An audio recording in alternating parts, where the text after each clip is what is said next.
आज मैं आपको राम जी की उस अंगूठी का रहस्य बताने जा रही हूँ जो कि हनुमान जी ने माता सीता को दी थी। दोस्तों, वाल्मीकि रामायण के अनुसार जब श्री रामचंद्र जी को 14 वर्ष का वनवास हुआ था, तब उनकी पत्नी देवी सीता और लक्ष्मण जी भी उनके साथ वन में गए थे। तब देवी सीता ने अपनी राजस्वी सभी आभूषण और वस्त्रों को नहीं त्याग किया था और रामचरितमानस के अनुसार इन सभी ने अपने आभूषणों का त्याग कर दिया था।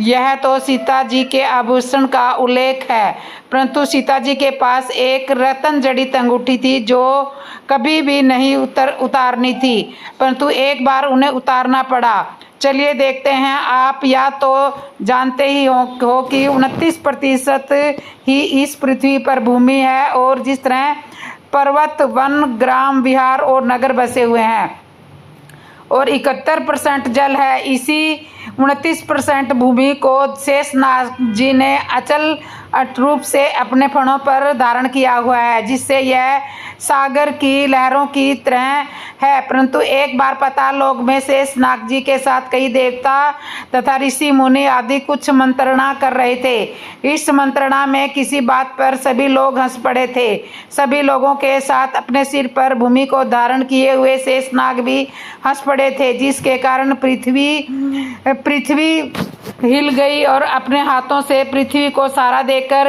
हिलने से रोक लिया था इंद्र ने, तथा उसे भूकंप की स्थिति उत्पन्न हो सकती थी। अथवा वक्र की इस उपकार से प्रभाव प्रकट करने के साथ साथ उन्हें एक अमूल्य अंगूठी उपहार स्वरूप दी थी और निर्देश में दिया था कि यह कभी भी इस अंगूठी को अपनी उंगली से न उतारे। यदि भूल से इस अंगूठी को अपनी उंगली से उतारे तो इसको कभी कारणवश उतारनी भी पड़ जाए तो उस अंगूठी को दोबारा धारण न करें।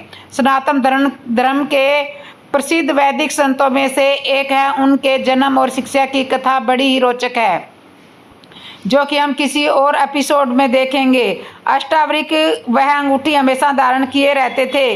इसी प्रकार काफी समय बीत गया। अष्टावक्र के शिष्य थे राजा आज तो, जो कि राजा दशरथ के पिता थे। एक बार अष्टावक्र किसी कारणवश राजा अज से बहुत प्रसन्न हुए थे और तब उन्होंने वह अमूल्य अंगूठी उनको उपहार के रूप में दी थी, तथा साथ ही यह निर्देश दिया था कि इसे कभी अपनी उंगली से मत उतारना।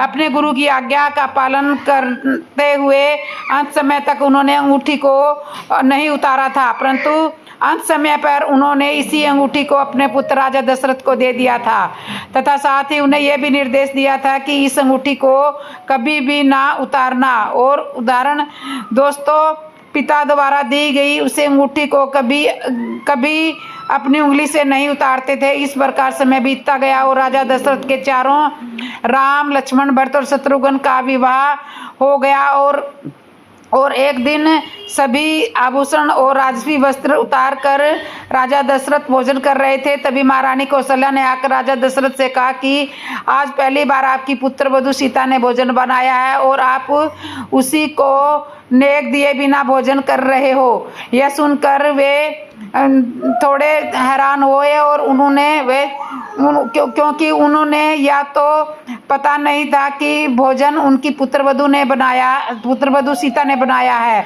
और तब राजा दशरथ ने सीता जी को नग स्वरूप भेंट में वो अंगूठी दे दी और निर्देश भी दिया कि जब तक कोई धर्म संकट न पड़े तब तक अंगूठी को अपनी उंगली से मत उतारना, और यदि कभी इसे उतारना भी पड़े तो पुनः इसको धारण मत करना। श्री रामचंद्र को 14 वर्ष का वनवास घूमने का आदेश मिला।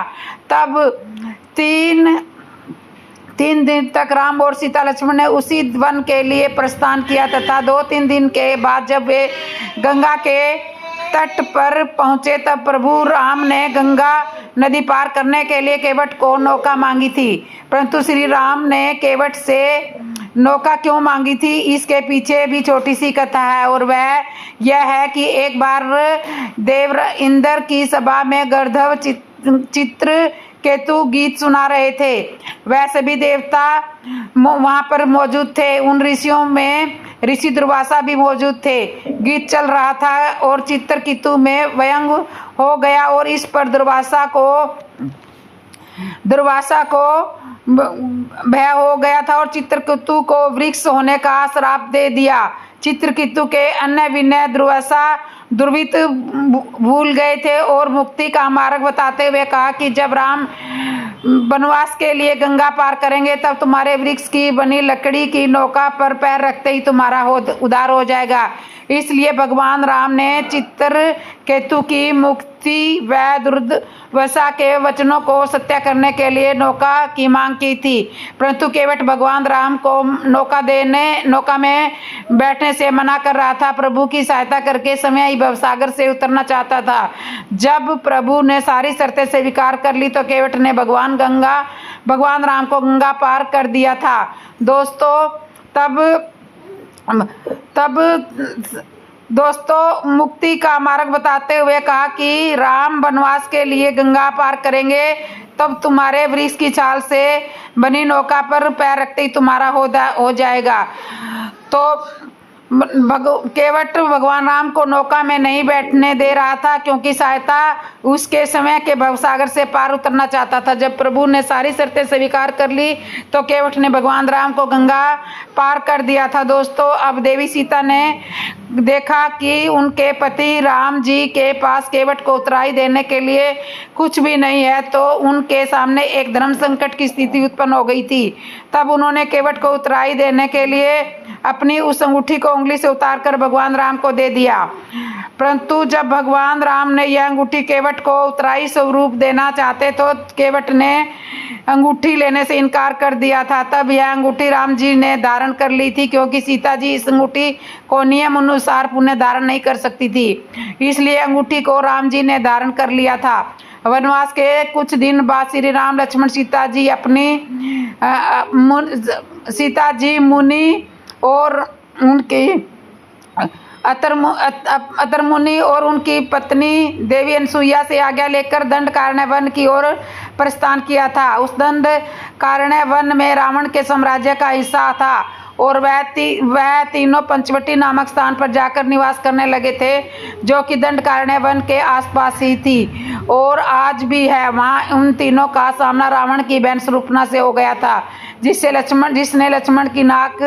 जिसमें लक्ष्मण ने उसकी नाक और कान काट दिए थे। उसके कुछ दिनों बाद श्री राम लक्ष्मण और सीता जी समुद्र के निकट आए थे, तभी श्री राम की भेंट अग्निदेव से हो गई थी। उस समय लक्ष्मण वहां पर उपस्थित नहीं थे। तब अग्निदेव ने श्री राम जी से प्रार्थना की कि सीता के हरण का समय अब आपके समीप उपस्थित हो रहा है, इसी अवसर पर इनका हरण होगा, अतः आप इन देवी सीता को मुझ में स्थापित कर देवी वेदवती की ऊर्जा की छाया में सीता बनकर आप अपने साथ रखिए। फिर समय पर इन्हें मैं आपको लौटा दूंगा। इस समय उनकी परीक्षा लीला भी हो जाएगी। इसी कार्य के लिए मुझे देवताओं ने यहाँ भेजा है। तब श्री राम की बात मानकर लक्ष्मण को बिना बताई ऊर्जा माया रूपी सीता बनकर प्रकट हुई। उसके सभी आभूषण और समृद्धियां, यहाँ तक कि वस्त्र और गहने आदि भी साक्षात सीता के समान ही थे। अग्निदेव के प्रभाव से ऐसी सीता श्री राम जी को मिल गई। फिर वे उसे लेकर आगे बढ़े और इस गुप्त रहस्य का पता लक्ष्मण जी को भी नहीं था। फिर दूसरी बात है कि किसके कहने पर रावण देवी सीता का हरण किया था। तब श्री राम और लक्ष्मण इस बात से अलग उनको वन ढूंढ रहे थे। तब अरुण पुत्र जटायु ने उनको यह बात बताई थी कि सीता जी का हरण हो गया है और वह समुद्र के उस पारले लंका में ले गया है। रावण ने यह कहकर उसने दम तोड़ दिया था। दोस्तों लंका पहुंचना आसान नहीं था। तब हनुमान जी ने श्री राम से यह कहा था कि मैं लंका की ओर प्रस्थान करूंगा और माँ सीता से मिलकर आऊंगा। अब यह समस्या उत्पन्न हो गई कि देवी सीता यह कैसे मानेगी कि मैं आपका भेजा हुआ दूत हूँ। तब भगवान श्री राम ने वह अंगूठी हनुमान को दी और कहा जब यह अंगूठी तुम सीता को दोगे तो यह यकीन कर लेगी कि तुम मेरे भेजे हुए दूत हो। तो अंगूठी प्राप्त करने के बाद हनुमान जी ने लंका की ओर प्रस्थान किया और अशोक वाटिका में बैठी सीता को वह अंगूठी जब हनुमान ने दिखाई तो उन्हें यकीन हो गया कि वह उनके श्री राम की अंगूठी है और यह हनुमान जी उन्हीं के भेजे हुए दूत हैं। तब उन्होंने यह अंगूठी पुण्य धारण कर ली, क्योंकि हस्तक व्रत के लिए हुए निर्देशक द्वारा श्री राम उसे उतारने के बाद दोबारा धारण नहीं कर सकते थे। फिर लंका दहन के बाद देवी सीता की अग्नि परीक्षा हुई। तब अग्निदेव ने इस क्षण वास्तविक सीता को उनके वस्त्र और गहने साथ में श्री राम के सामने उपस्थित कर दिए। इसके बाद फिर से अंगूठी सीता जी के पास चली गई। तो ये थी अंगूठी का रहस्य। आखिर क्यों 14 वर्ष तक सोती रही उर्मिला? लक्ष्मण जी का वनवास भगवान राम के वनवास से भी अधिक महान है। 14 वर्ष तक पत्नी से दूर रहकर उन्होंने केवल अपने भाई राम की सेवा की, से अपने जीवन का ध्येय बनाया। लक्ष्मण जी के लिए राम ही माता पिता गुरु भाई बहन सब कुछ थे और उनकी आज्ञा का पालन ही उनका मुख्य धर्म था। वाल्मीकि रामायण के अनुसार उर्मिला जनक नंदिनी सीता की छोटी बहन थी और सीता के विवाह के समय ही दशरथ और सुमित्रा के पुत्र लक्ष्मण को ब्याही गई थी। जब राम और सीता के साथ लक्ष्मण जी वनवास को जाने लगे तब पत्नी उर्मिला ने भी उनके साथ जाने की जिद की, परंतु लक्ष्मण ने उन्हें यह कहकर मना कर दिया कि अयोध्या के राज्य को और माताओं को उनकी आवश्यकता है। उर्मिला के लिए यह बहुत कठिन समय था। ऐसे में जबकि वह नववधू थी और उनके दाम्पत्य जीवन की तो अभी शुरुआत ही नहीं हुई थी। लक्ष्मण के वनवास जाने के बाद उर्मिला के पिता अयोध्या आए और उर्मिला को मायके चलने का अनुरोध करने लगे ताकि माँ और सखियों के सानिध्य में उर्मिला का पति वियोग का दुख कुछ कम हो जाए। परंतु उर्मिला ने अपने मायके मिथिला जाने से इनकार करते हुए कहा कि पति की आज्ञा के अनुसार पति के परिजनों के साथ रहना और दुख में उनका साथ न छोड़ना ही यह उनका धर्म है। यह उर्मिला का अखंड पतिव्रता धर्म था। जब लक्ष्मण जी जा रहे थे तब इन सबसे विकट क्षणों में भी उर्मिला आंसू न बहाकर उनसे एक और वचन लिया था कि वह कभी आंसू नहीं बहाएगी, क्योंकि अगर वह अपने दुख में डूबी रहेगी तो परिजनों का ख्याल नहीं रख पाएगी। 14 वर्ष तक उर्मिला ने क्या किया? इस संबंध में मान्यताओं पर आधारित एक कथा पढ़ने को मिलती है। कथा यह है कि रावण के पुत्र मेघनाथ को यह वरदान था कि जो व्यक्ति 14 वर्ष तक सोया न हो वही उसे हरा सकता है या मार सकता है। कहते हैं कि लक्ष्मण अपने भाई श्री राम और भाभी सीता की सुरक्षा और सेवा में इतने मगन रहे थे कि 14 वर्ष तक सोए ही नहीं थे। कथा अनुसार उनके बदले उर्मिला 14 वर्ष तक सोती रही। निंद्रा देवी यह कथा भी बहुत प्रचलित हुई है, जिसका वर्णन रामचरितमानस में नहीं किया गया, क्योंकि प्रभु श्री राम के राज्याभिषेक के समय लक्ष्मण जी उपस्थित थे। कथा इस प्रकार है कि रावण के वध के बाद श्री राम सीता लक्ष्मण वापिस अयोध्या लौटे आए और वहां प्रभु श्री राम के राज्य तिलक की तैयारी होने लगी। उस समय लक्ष्मण जोर जोर से हंसने लगे। तब लक्ष्मण ने इस हंसी का कारण पूछा तो उन्होंने कहा कि सारी उम्र मैंने इसी घड़ी का इंतजार किया था कि मैं अब भी श्री राम का राज तिलक होते हुए देखूं, लेकिन अब उन्हें निंद्रा देवी को दिया गया वो वचन पूरा करना था जो उन्होंने वनवास जाने से पहले दिया था। किंवदंती अनुसार वनवास की पहली रात में जब भगवान राम और देवी सीता कुटिया में विश्राम कर रहे थे तो लक्ष्मण कुटिया के बाहर एक प्रहरी के रूप में पहरा दे रहे थे। तभी उनके पास निंद्रा देवी आई और लक्ष्मण जी ने निंद्रा देवी से यह वरदान मांगा कि 14 वर्षों के लिए निंद्रा से मुक्त कर दें। तो निंद्रा देवी ने उनकी इस इच्छा को स्वीकार करते हुए यह कहा था कि उनके हिस्से की निंद्रा को किसी न किसी को लेना ही पड़ेगा। तब लक्ष्मण ने निंद्रा देवी से विनती की कि उनके हिस्से की निंद्रा को उनकी पत्नी उर्मिला को दे दिया जाए। निंद्रा देवी ने उनकी यह बात एक शर्त पर मानी थी कि जैसे ही वह अयोध्या लौटेंगे उर्मिला की नींद टूट जाएगी और उन्हें सोना होगा। लक्ष्मण इस बात पर हंस रहे थे कि अब उन्हें सोना होगा और यह राम का राज तिलक नहीं देख पाएंगे। कहते हैं कि उनके स्थान पर उर्मिला ने यह रस्म देखी थी। लक्ष्मण के उर्मिला से अंगद और चंद्रकेतु नाम के 2 पुत्र तथा सोमदा नाम की एक पुत्री उत्पन्न हुई। अंगद ने अंगदियापुरी तथा चंद्रकेतु ने चंद्रकांतापुरी की स्थापना की थी। अब आप सोच रहे में पड़ गए होंगे कि निंद्रा देवी के प्रभाव में आकर अगर उर्मिला 14 साल तक सोती रही तो सास और अन्य परिजनों की सेवा करने का लक्ष्मण को किया हुआ वादा उन्होंने कैसे पूरा किया। तो उत्तर यह है कि सीता माता ने अपना एक वरदान उर्मिला को दिया था। उस वरदान के अनुसार उर्मिला एक साथ 3 कार्य कर सकती थी। है ना हैरानी वाली बात। श्री राम और हनुमान जी की मीठी मीठी वार्तालाप।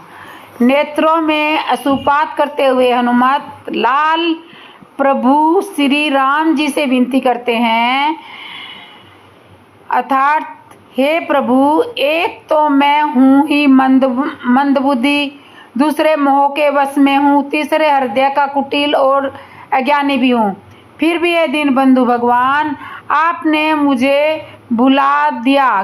श्री राम जी के हृदय से अब कहीं जाकर वह भार थोड़ा हल्का हुआ कि कम से कम मैंने अपनी वास्तविक दैनवीय दशा को प्रभु चरणों में उड़ेली। इतिहास मेरी मूढ़ता का साक्षी तो रहे कि केवल ब्राह्मण का वेश बना लेने से ही ब्रह्मा समझ में नहीं आ पाता। अगर ब्राह्मण बनना हो तो ब्राह्मण को ज्ञान होना चाहिए। यह प्रश्न कदापि न पूछना कि आप कौन हो, अपितु यह पूछना कि प्रभु मुझे आखिर यह तो बताओ कि मैं कौन हूँ। ब्राह्मण तो ज्ञानी होता है, वह सब कुछ जानता है, लेकिन मैंने क्या जाना? कुछ भी तो नहीं जाना। निरा मंद नहीं तो और क्या हूँ मैं? मंद न होऊं तो क्या हूँ मैं? सूर्य को फल समझकर खाया, थोड़ा सोचता न कि मेरे प्रभु तो समय रघुकुल से है, तो भला मैं सूर्य का निरादर कैसे करूँ? लेकिन मैं कहाँ टला, मंदबुद्धि वानर जो ठहरा। वानर भला कुछ बिगाड़े बिना आखिर रह ही नहीं सकता। सबको पता है कि मैं पवन पुत्र हूँ, साक्षात पवन देव हूँ, बह कर कहीं भी चला जा सकता हूँ, लेकिन बस बरसों से यही रुका हूँ। एक बार भी सोचा कि प्रभु अगर चल कर मुझ तक नहीं पहुँचे तो क्या न मैं अयोध्यापुरी पहुँच जाऊँ? मुझे भला वहाँ दाखिल होने से कौन रोक सकता है? क्या हवा किसी के रोकने से रुकी है? लेकिन मैं कैसा मंद बुद्धि हूँ कि आज तक अकारण ही रुका रहा। यह मेरा मंद होना नहीं तो क्या है? बहा तो ऐसे बहा कि सूर्य देव को भी अपने मुख में बहा लिया, और रुका तो ऐसे रुका कि सूर्य पुत्र सुग्रीव की चौखट को कभी लांगा ही नहीं। न मेरे बहने में नियंत्रण है और न ठहरने की सीमा है। आज प्रभु ने समय मेरे सुध लेने की सोची तो मैं अखिल चतुर श्रोमणी बन बैठा। प्रभु श्री राम के पवन सुंदर नयन श्री हनुमान जी के इस प्रकार भाव को अमृत की तरह पी रहे थे, और श्री हनुमान जी के इस तर्कों वैदाओं को सिरे से नहारकार कर रहे थे। मानो कह रहे हैं कि हनुमत, पहली बात तो तुम मंद कतई नहीं हो। अगर यही तुम्हारा दृढ़ मानना है कि तुम मंद हो तो हमें यह भी अत्यंत प्रिय है, क्योंकि मंद होना तुम्हारा अवगुण नहीं अपितु गुण है। क्योंकि पवन का बहना तो अभी तभी अच्छा लगता है न जब वह मंद बहे, और तुम्हारा वही ठहर जाना और गति की सीमा तोड़ते हुए सूर्य तक पहुंचकर उसे निगल लेना कुछ भी तो आपत्तिजनक नहीं है, क्योंकि पवन को कभी कभी ठहरना भी चाहिए। जब आरती के समय ज्योति प्रज्वल होने का समय हो, हे हनुमत, निश्चय ही आप जानते हैं कि सुग्रीव के हृदय में ज्ञान की ज्योति का उदय होना अति आवश्यक है। सुग्रीव के पुण्य इतने कहाँ है कि उस तक चलकर पहुँचते। लेकिन आपके हृदय में परहित की भावना भला कैसे दबी रहती है, क्योंकि आपकी तो पता था कि हम आपकी सेवा का लाभ लेते हुए आप तक निश्चित ही चले आने वाले हैं, और आप इससे इतने चतुर हैं कि सीधे सुग्रीव के पास आकर बैठ गए। अभी तक वहीं रुके हुए हैं। मुझे पता है कि अब आप यही करोगे कि हम सुग्रीव के पास चलें, तब उनके हृदय की ज्योति प्रज्वलित करें। रही बात यह कि तुमसे मैं सूर्य की तरह इतनी तीव्र गति से गए और सूर्य को मधुर फल समझकर खा लिया, तो यह तो तुम्हारा सर्वोत्तम गुण हुआ, और कोई नहीं जानता कि सूर्य साक्षात भगवान है। भगवान की तरह किसी की गति अधिक से अधिक हो तो यह तो अति उत्तम गुण है। भला वो कदम ही क्या जो भगवान की तरफ ना बढ़े, वह भी तीव्र गति से। फिर तुमने सूर्य भगवान को मधुर फल जाना है। वह हनुमत तुम्हारी लीला में भी तो कोई जीवन का सार छुपा है, क्योंकि संसार में ईश्वर ही तो एकमात्र फल है, शेष संसार तो कूड़ा मात्र है। अब तुम कूड़ा छोड़कर फल की तरफ भागे, तो यह तो तुम्हारी बुद्धि का मंद होना कहाँ से हुआ। हनुमत, क्या कभी संसारिक जीवों की हालत देखी है? उन्हें भगवान में फल तो कतई प्राप्त नहीं होता, क्योंकि उनके लिए तो विषय भोग ही फल है। कदाचित किसी भी दृष्टि से भगवान फल की संज्ञा में आता भी हो तो, लेकिन वह कहाँ से आवश्यक है कि फल के प्रति सभी रुचिकर भाव रखते ही होंगे। फल केवल फल ही नहीं, अपितु उसकी मधुरता की कल्पना करते हुए मुख में पानी आ जाए, और जहाँ फल हो उसे पाने वहाँ दौड़े जाएं, उसे पाने की इच्छा लालसा हो जाए, उसे बिना चबाए सीधे निगल जाना चाहिए। निश्चित यह दर्शाता है कि व्यक्ति का फल के प्रति प्रेम वह पागलपन है, और हनुमत तुम में पागलपन है, जो भला तुम्हारी गति की तीव्रता को भी मैं कैसे अर्थहीन कह सकता हूँ। राजा दशरथ की 353 रानियों का रहस्य। पौराणिक कथा के अनुसार कौशल्या, सुमित्रा और कैकेयी दशरथ की प्रमुख रानियां थी। राजा ने बहुत ही प्रतिकूल और कठोर परिस्थितियों में 350 अन्य राजकुमारियों से विवाह किया था। परशुराम भगवान विष्णु के शक्तिशाली अवतार कुछ क्षत्रियों द्वारा की गई गलती के परिणाम स्वरूप पूरी पृथ्वी को नष्ट कर क्रोध में आए। परशुराम पूरे विश्व में यात्रा कर रहे थे, और उनके रास्ते में आने वाले प्रत्येक क्षत्रिय को काल के गाल पर लाया जाएगा। हालांकि उन्होंने उन क्षत्रियों को नहीं छुआ जो महिलाओं से घिरे हुए थे या उनसे शादी कर रहे थे। एक राजा का नाम नारिक वच रखा गया, क्योंकि उसने अपने जीवन की रक्षा के लिए अपने चारों ओर महिलाएं खड़ी करवा दी। परशुराम जी उसे देखकर चौंक गए, और उनके पास राजा को छोड़ने के अलावा कोई चारा नहीं था। दूसरी ओर दशरथ ने विवाह की शरण ली। जब भी उन्हें परशुराम जी के कहीं ही भी आने का संदेश होता था, तो वे जहाँ भी होते थे राज्य की एक युवती के साथ अपना विवाह समारोह शुरू कर देते थे। परशुराम न तो उनसे लड़ सकते थे और न ही उन्हें मार सकते थे, क्योंकि उनके विवाह कार्यक्रम थे। परशुराम अपने अभियान के दौरान 350 बार अयोध्या के आसपास निकले, और दशरथ ने कई बार मौत को धोखा दिया। इस प्रकार तीन प्रमुख रानियों सहित 350 रानियां उनके पास आई। राजा दशरथ 3 नहीं बल्कि 353 रानियां थी। जब राम वनवास के लिए अपनी माताओं को अलविदा कहने जाते हैं, तो राजा दशरथ की रानीवास में 350 और रानियां थी। जी 3 पत्नियां कौशल्या, सुमित्रा और कैकेयी थी। इस प्रकार कुल 353 रानियों का उल्लेख है, जो वाल्मीकि रामायण के श्लोक से ज्ञात होता है कि महाराज दशरथ की कम से कम 350 रानियां थी। इसके अलावा महर्षि वाल्मीकि लिखते हैं कि महाराज दशरथ अपनी 3 प्रमुख पत्नियों कौशल्या, सुमित्रा और कैकेयी को समान रूप से प्यार करते थे। लेकिन जब गोस्वामी तुलसीदास जी ने रामचरितमानस की रचना की तो उन्होंने महाराज दशरथ की इन 3 रानियों का ही वर्णन किया। इसके साथ ही उन्होंने यह भी बताया कि महाराज दशरथ अपनी 3 रानियों में कैकेयी को सबसे अधिक प्रेम करते थे।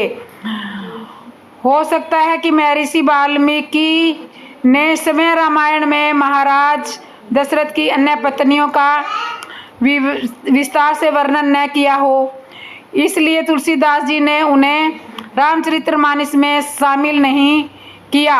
राम की समुद्र से प्रार्थना और समुद्र का प्रकट न होने पर क्रोध आना। श्री राम के द्वारा समुद्र की प्रार्थना करते हुए 3 दिन बीत गए, लेकिन समुद्र प्रकट नहीं हुआ। तब श्री समुद्र पर रुष्ट होकर श्री राम ने लक्ष्मण जी से कहा कि हे लक्ष्मण, तुम्हें मेरा धनुष और बाण ला कर दो, मैं अभी इस समुद्र को सुखा देता हूँ। जब यह सूख जाएगा तो हमारी वानर सेना आसानी से लंका पहुँच जाएगी। फिर क्या था, श्री राम ने धनुष पर बाण चढ़ाकर ब्रह्मास्त्र के मंत्रों से उस बाण को अभितृंत कर दिया और उसे छोड़ने ही वाले थे कि हाथ जोड़कर समुद्र प्रकट हो गए। उसने कहा, हे रघुनाथ, ऐसा मत करो। यदि आपने मुझे सुखा दिया तो यह संसार के नियम के विरुद्ध होगा। इस प्रकार 5 तत्व पृथ्वी, वायु, आकाश, जल और अग्नि अपने अपने स्वभाव में स्थित रहते हैं। ठीक उसी प्रकार मैं भी अपने स्वभाव से ही स्थित रहता हूँ। मेरे अंदर जल का अथाह भंडार होते हुए भी मैं कभी अपनी मर्यादा नहीं त्यागता हूँ।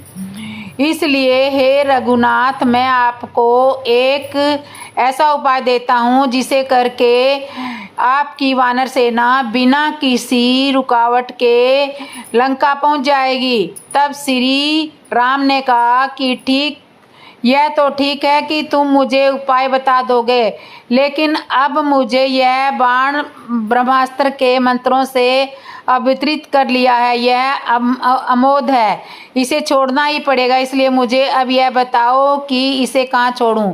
श्री राम की यह बात सुनकर महासागर ने कहा कि हे प्रभु, मेरे उत्तर की ओर द्रुमकुल्य नाम का एक बहुत पवित्र देश है।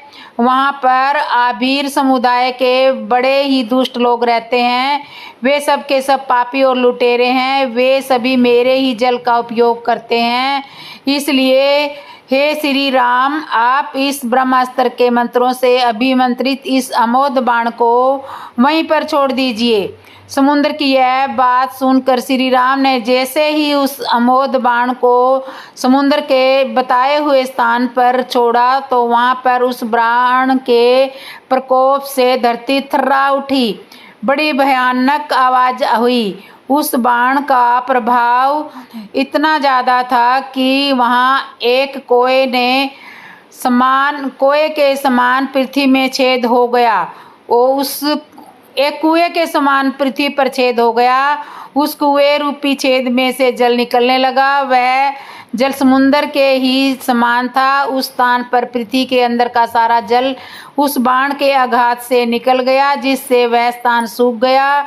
तब से उस स्थान का नाम मरुकांतार के नाम से प्रसिद्ध हुआ। उसके बाद श्री राम ने प्रसन्न होकर उस मरुभूमि को वरदान दिया कि भविष्य में यह मरुभूमि पशुओं के लिए बहुत लाभदायक होगी। यहाँ पर रोग कम होंगे। यह भूमि फल फूल आदि से संपन्न होगी। यहाँ पर चिकने पदार्थ अधिक होंगे। दूध भी बहुत अधिक मात्रा में होगा और चारों तरफ सुगंध छाई रहेगी। उस मरुभूमि पर अनेक प्रकार की औषधियाँ उत्पन्न होगी। इस प्रकार श्री राम ने उस स्थान को वरदान दिया और उसके साथ ही साथ श्री राम को आया हुआ क्रोध भी शांत हो गया। राम सेतु की लंबाई और चौड़ाई कितनी थी और बनाने में कितना समय लगा है? कृपया ध्यान दें। यह कथा काल्पनिक रामायण के अनुसार सुना रही हूँ। आइए कथा आरंभ करते हैं। समुंदर ने श्री राम से कहा कि आपकी वानर सेना में एक नल नाम का वानर योद्धा है। वह इस किनारे से लेकर लंका तक सेतु का निर्माण करने में सक्षम है, क्योंकि नल साक्षात विश्वकर्मा का औरस पुत्र है। विश्वकर्मा देवताओं के शिल्पी है, इसलिए आप नल नामक वानर योद्धा से मेरे ऊपर पुल का निर्माण करा सकते हैं। उस पुल के ऊपर होकर आपकी सारी वानर सेना लंका पहुंच जाएगी। इतना कहते ही श्री राम से आज्ञा लेकर समुंदर अदृश्य हो गए। शीघ्र ही नल के द्वारा सेतु का निर्माण आरंभ हो गया। जो भी बड़े शक्तिशाली वानर थे वे पर्वतों से पर्वत शिखर व बड़े बड़े वृक्षों को तोड़ तोड़ कर लाने लगे। नल उन पर्वतों के छोटे छोटे टुकड़ों को समुद्र में गिराने लगे। इस प्रकार पहले दिन 14 योजन लंबा पुल बनाकर तैयार हो गया। दूसरे दिन 20 योजन पुल बना। तीसरे दिन 21 योजन पुल बना। चौथे दिन 22 योजन और 5वें दिन 23 योजन पुल बना। इस प्रकार 5 दिन में 10 योजन चौड़ा और 100 योजन लंबा सेतु बनकर तैयार हो गया।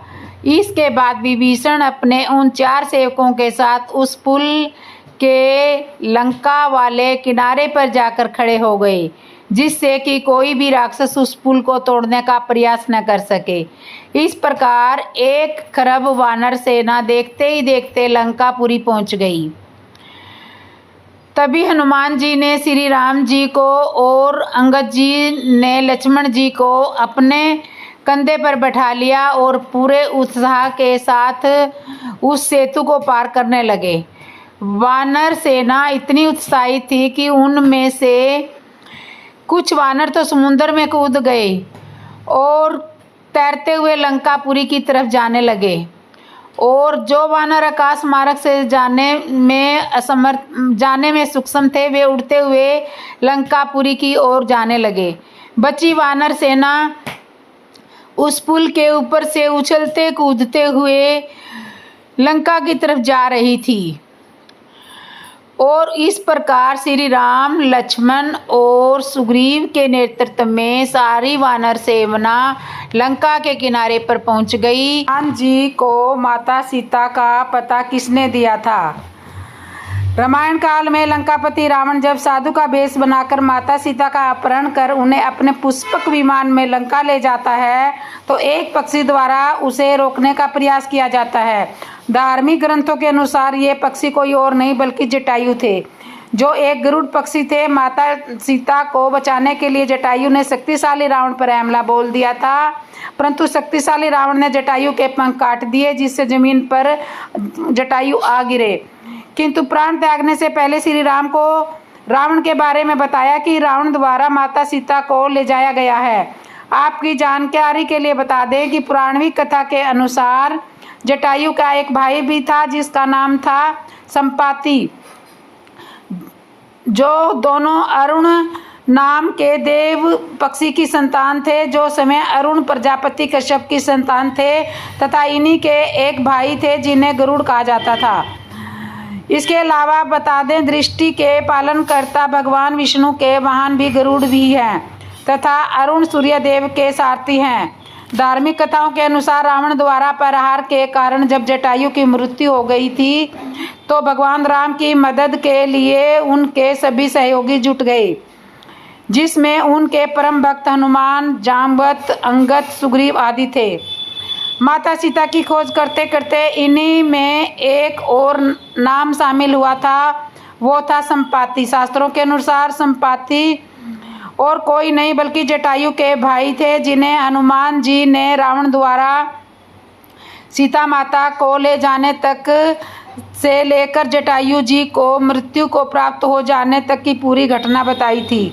प्रचलित कथाओं के अनुसार यह खबर सुनकर संपाति को अत्यंत दुख हुआ था, जिसके बाद संपाति ने अपनी नज़रों को घुमाना आरंभ किया। शास्त्रों में ऐसा कहा जाता है कि संपाति की नज़रें बहुत तेज थी और वे बहुत दूर तक देख सकते थे। अपनी दिव्य दृष्टि की मदद से हनुमान जी और जामवती को बताया था कि रावण माता सीता को लंका ले गया है, जिसके बाद हनुमान जी ने यह समाचार तुरंत श्री राम जी को दिया था उस टाइम की है जब श्री राम माता सीता और लक्ष्मण जी के साथ गोदावरी नदी में स्नान करने के लिए गए थे। आज की कथा में लक्ष्मण जी द्वारा हेमंत ऋतु का वर्णन और भरत जी की प्रशंसा तथा श्री राम जी का सीता जी और लक्ष्मण जी के साथ गोदावरी नदी में स्नान करना। एक दिन प्रातःकाल रघुनंदन श्री राम स्नान करने के लिए परम रमणीय गोदावरी नदी के तट पर गए। उनके छोटे भाई लक्ष्मण भी, जो बड़े ही विनीत और पराक्रमी थे, सीता माता के साथ साथ हाथ में घड़ा लिए उनके पीछे चल रही थी। जाते जाते वे श्री रामचंद्र जी से इस प्रकार बोले। लक्ष्मण जी ने कहा, प्रिय वचन बोलने वाले भैया श्री राम, यह वही हेमंत काल आ पहुंचा है जो आपको प्रिय है और जिससे यह शुभ सत्य संवत्सर अलकृत सा प्रतीत होता है। इस ऋतु में अधिक ठंडक या पाले के कारण लोगों का शरीर रूखा हो जाता है। पृथ्वी पर रबी की खेती लहलाने लगती है। जल अधिक शीतल होने के कारण पीने के योग्य नहीं रहता और आग बड़ी प्रिय लगती है। नवश्रेष्ठी क्रम के अनुष्ठान की इस वेला में नूतन अन्न ग्रहण करने के लिए की गई आगम्य क्रम रूप पूजाओं द्वारा देवताओं तथा पितरों को संतुष्ट करके उक्त आगम्य क्रम का संपादन करने वाले सत्पुरुष निष्पाप हो गए हैं। इस ऋतु में प्राय सभी जनपदों के निवासियों की अन्न प्राप्ति विषय कामनाएं प्रचुर रूप में पूर्ण हो जाती है। गोरस की भी बहुत्यता होती है तथा विजय की इच्छा रखने वाले भूपालगण युद्ध यात्रा के लिए विचरते रहते हैं। सूर्यदेव इन दिनों यम सवेत दक्षिण दिशा का दृढ़ता पूर्वक सेवन करने लगे हैं, इसलिए उत्तर दिशा सिंदूर बिंदु से चित हुई नारी की भांति सुशोभित या प्रकाशित नहीं हो रही है। हिमालय पर्वत तो स्वभाव से ही घनीभूत हिम के खजाने से भरा होता है, परंतु इस समय सूर्यदेव भी दक्षिणायन में चले जाने के कारण उनसे दूर हो गए हैं। अतः आप अधिक हिम के संचय के स्वप्न होकर हिमवान गिरि स्पष्ट ही अपने नाम को सार्थक कर रहा है। मध्यकाल में धूप का स्पर्श होने से हेमंत के सुखमय दिन अत्यंत दुख सुख से इधर उधर विचरने लगे होंगे। इनमें सुशोभित होने के कारण सूर्यदेव सौभाग्यशाली जान पड़ते हैं और सेवन के योग्य न होने के कारण छा तथा जल अभातित प्रतीत होते हैं। आजकल के दिन ऐसे हैं कि सूर्य की किरणों का स्पर्श कोमल जान पड़ता है, कुहासे अधिक पड़ते हैं, सर्दी सबल होती है, कड़ाके का जाड़ा पड़ने लगता है, साथ ही ठंडी हवा चलती रहती है। पाला पड़ने से पत्तों के झड़ जाने के कारण जंगल में सुने दिखाई देते हैं और हिम के स्पर्श से कमल गल जाते हैं।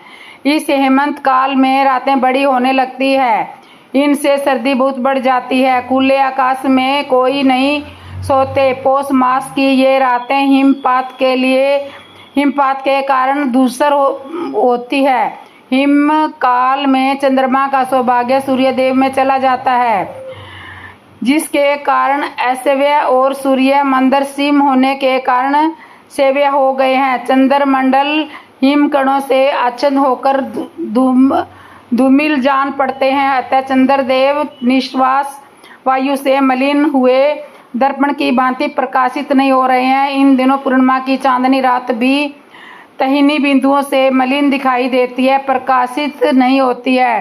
ठीक उसी तरह जैसे सीता अधिक धूप लगने से सांवली सी दिखती है, पूर्णतः शोभा नहीं होती। स्वभाव से ही जिसका स्पर्श शीतल है, वह पछुआ हवा इस समय हिमकणों से व्यक्त हो जाने के कारण दूनी सर्दी लेकर बड़े वेग से बह रही है और गेहूं के खेतों में युक्त से बहुयूषक वन भाप से ढके हुए हैं और कोज और सार्स इसमें कलरव कर रहे हैं। सूर्योदय काल में इन वनों की बड़ी शोभा हो रही है। ये सुनहरे रंग के जड़ वन दान खजूर के फूलों के से आकार वाली बालों से जिसमें चावल भरे हुए हैं, कुछ लटक गए हैं। इन बालों के कारण इनकी बड़ी शोभा होती है। कुआसे से ढकी हुई और फैली हुई किरणों से उपलक्षित होने के कारण ध्रुव सूर्य के समान दिखाई देती है। भगवान राम दशरथ के पुत्र नहीं थे, फिर दशरथ के पुत्र क्यों कहलाए? एक अनोखी कथा मैं आपको सुना रही हूँ। ये कथा बहुत ही रोचक है। सत्य सुना के भगवान श्री राम महाराज दशरथ के पुत्र नहीं थे। दोस्तों, आज तक आपने बहुत सारी वीडियो देखी है, बहुत सारी कथाएं सुनी है, तो आपने ज़रूर सुना होगा कि महाराज दशरथ के पुत्र श्री राम थे। तो दोस्तों, आपने रामायण को देखा ही होगा या रामायण को पढ़ा भी होगा, तो आपने यह देखा होगा कि महाराज दशरथ के पुत्र श्री राम थे। लेकिन दोस्तों, आज आप पहली बार सुन रहे हैं कि भगवान राम दशरथ के पुत्र नहीं थे। इसके पीछे जो सही घटना है वो हमने आपको यहीं पर सुनी है कि भगवान श्री राम महाराज दशरथ के पुत्र थे। और आज की वीडियो में मैं आपको बता रही हूँ कि महाराज दशरथ के पुत्र श्री राम नहीं थे। मेरे मन में यह ज़रूर विचार उठ रहा है कि यह अजीब बात मैं आपको सुना रही हूँ। श्री राम के पिता दशरथ थे, लेकिन आज आप सुन रहे हैं कि दशरथ के पुत्र श्री राम नहीं थे। यह बात साबित हो कि इसके पीछे का रहस्य क्या है। तो दोस्तों, पहले भी मैंने एक आधी वीडियो में आपको यह पढ़ी और लिखे सुनने में कि इस चीज़ को गलत मानते हैं। फल खाने से बालक जन्म ले लेता है और खीर खाने से बच्चा पैदा हो सकता है। तो विशेष तौर पर ये वीडियो मैं उन लोगों के लिए है जो साइंस के ऊपर चलते हैं। वे कहते हैं कि इसका क्या मतलब है, अगर क्या संबंध है। बगैर विषय भोग क्रिया के कोई महिला बच्चे को जन्म दे सकती है। तो दोस्तों, ये लोग विशेष तौर से इस वीडियो को बड़े ध्यान से सुने। दोस्तों, भगवान श्री राम महाराज दशरथ के पुत्र थे। आज इस वीडियो में हम बताएंगे कि वास्तव में सत्यता क्या है। पुत्र तो दोस्त इस वीडियो बिल्कुल भी ध्यान न दें और पूरा देखें, तभी आपको समझ में आएगा कि इस वीडियो को करके हम क्या चीज़ आपको समझा रहे हैं। तो समझाने के लिए आप इस वीडियो को पूरा सुनिए और पूरा देखिए। मैं 2-3 चीज़ विशेष तौर पर बताऊंगा, बल्कि आपकी समझ में समय ही आ जाएगा कि बिल्कुल सही है। दोस्तों, अपने रामायण में यह तो देखा होगा कि यह बिल्कुल सत्यता दिखाई गई है कि भगवान श्री राम का जन्म एक ही के माध्यम से हुआ था। खीर के माध्यम से पैदा हुए। तो ये श्री राम खीर खाने से पैदा हुए थे। जन्म कौशल्या ने दिया था। लोगों का मानना है कि महाराज दशरथ राजा, तो आपको पता है कि यह बिल्कुल गलत है। लोगों की सोच बहुत ही गलत है। ये ऋषियों का प्रसाद था। महाराज दशरथ के एक पुत्री थी जिसका नाम था शांता। वो उनकी असली बेटी थी। और ये जो 4 पुत्र थे, ये खीर खाने से पैदा हुए थे। ये भगवान का प्रसाद था। भगवान का प्रसाद से राम लक्ष्मण ये सब हुए थे। तो इस तरह भगवान महाराज दशरथ से यह कहा जाता है कि जिस राजा के कोई पुत्र नहीं होगा, वह राजा मुझे मार नहीं सकता, ऐसा गोस्वामी तुलसीदास जी कहते हैं कि हीरा ने यह जवाब दिया कि उन्होंने चौपाई लिखी कि जिस राजा के कोई महाराज दशरथ को बहुत खराब लगा और वह लौट कर के अपने गुरु वशिष्ठ जी के पास आए और उन्होंने वहाँ पे पुत्रेष्टि यज्ञ करवाने की बात कही, तो गुरुदेव जी ने कहा कि पुत्रेष्टि यज्ञ करवाने से आपके पुत्र पैदा हो जाएगा।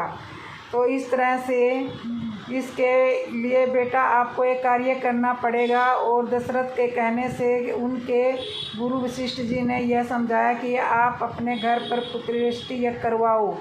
पुत्रेष्टि यज्ञ से जो खीर मिलेगी उनसे तीनों रानियों के 4 पुत्र पैदा हो जाएंगे, बालक 4 जन्म लेंगे। तो दोस्तों पुत्र श्री जज करने के लिए श्रृंग ऋषि के पास गए और उनको यज्ञ कराने के लिए कार्य शुरू करवाया। यज्ञ होने के बाद जो प्रसाद हुआ उस प्रसाद को तीनों रानियों में बांटा गया और उनसे फिर तीनों रानियां गर्भवती हो गई और तीनों रानियों से 4 पुत्र पैदा हुए। हाथ में एक खीर का कटोरा दिया और भव्य इस खीर के कटोरे से ही उत्पन्न हुए थे श्री राम लक्ष्मण। तो दोस्तों ये थी आज की कहानी, कैसी लगी कमेंट में ज़रूर बताना।